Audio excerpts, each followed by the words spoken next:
Assalamualaikum warahmatullahi wabarakatuh. Perkenalkan, nama saya Rayhan Fairuz dari kelas 10 5. Kali ini saya akan mengerjakan ulangan tengah semester mata pelajaran Pendidikan Agama Islam yang dibawa naungan Pak Noval Lisanul Haq. Alhamdulillahirabbil alamin. Puji dan syukur kita panjatkan kehadirat Allah Subhanahu wa taala yang telah memberikan kita kesehatan, kesempatan dan nikmat iman serta Islam. Hingga saat ini kita masih bisa berkumpul, belajar dan saling mengingatkan dalam kebaikan. Salawat serta salam semoga tetap tercurah kepada Nabi Muhammad SAW, suri tauladan terbaik bagi umat manusia, beserta keluarga, para sahabat dan seluruh umat beliau hingga akhir zaman. Teman-teman, kali ini saya ingin menyampaikan sebuah tema yang sangat penting untuk kita semua, terutama generasi muda, yaitu tentang pergaulan bebas dan narkoba dalam pandangan Islam. Zaman sekarang kita hidup di era yang serba cepat dan terbuka, teknologi maju, informasi mudah diakses, tapi sayangnya tidak semuanya membawa pada dampak positif. Banyak juga yang justru membawa kita menjauh dari ajaran agama. Salah satunya adalah pergaulan bebas. Pergaulan bebas sering dimulai dari hal-hal kecil yang dianggap sepele, seperti nongkrong sampai malam, pacaran tanpa batas, berbohongan pada orang tua, atau main di lingkungan yang kurang baik. Tapi tanpa sadar, semua itu bisa membawa kita ke hal yang lebih besar dan bahaya, seperti penggunaan narkoba. Awalnya mungkin karena ingin coba-coba, ikut-ikutan teman, atau karena stres. Tapi ketika sudah masuk ke dunia narkoba, akan sangat sulit untuk keluar.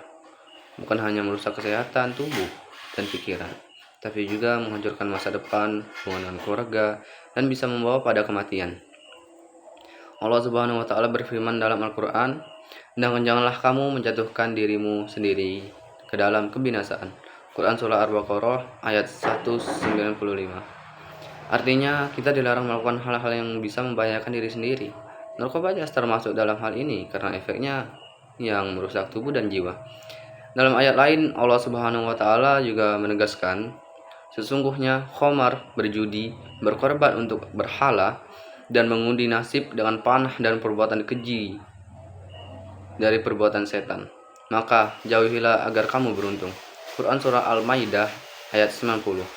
Walaupun yang disebut dalam Al-Quran tersebut adalah khamar atau minum keras, para ulama sepakat bahwa semua yang memabukkan dan merusak akal, termasuk narkoba, hukumnya haram, bukan Rasulullah. Bahkan Rasulullah Sallallahu Alaihi Wasallam bersabda, setiap yang memabukkan adalah khamar dan setiap khamar adalah haram. Hadis riwayat Muslim. Bayangkan saja, satu kali mencoba narkoba bisa mengubah segalanya. Yang tadinya punya cita-cita tinggi, perlahan kehilangan arah.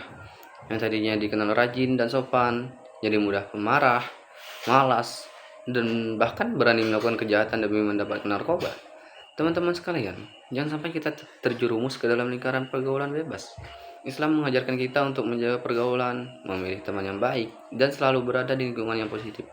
Nabi Muhammad SAW bersabda, seorang itu tergantung agama temannya, maka perhatikanlah dengan siapa ia berteman. Hadis riwayat Abu Daud. Kalau kita berteman dengan orang yang baik, kita akan terbawa ke arah yang baik. Tetapi kalau kita berteman dengan orang yang salah, kita bisa ikut tersesat bersama mereka. Maka dari itu, mari kita perkuat iman kita. Jangan ragu untuk menolak ajakan yang salah. Gunakan waktu muda ini untuk hal-hal positif, seperti belajar, beribadah, berkarya, dan membahagiakan orang tua. Karena masa muda cuma datang sekali dan kita akan dimintai pertanggungjawaban oleh Allah Subhanahu wa taala atas setiap detiknya. Semoga kita semua selalu dijaga oleh Allah Subhanahu wa taala dari segala bentuk maksiat dan kerusakan moral.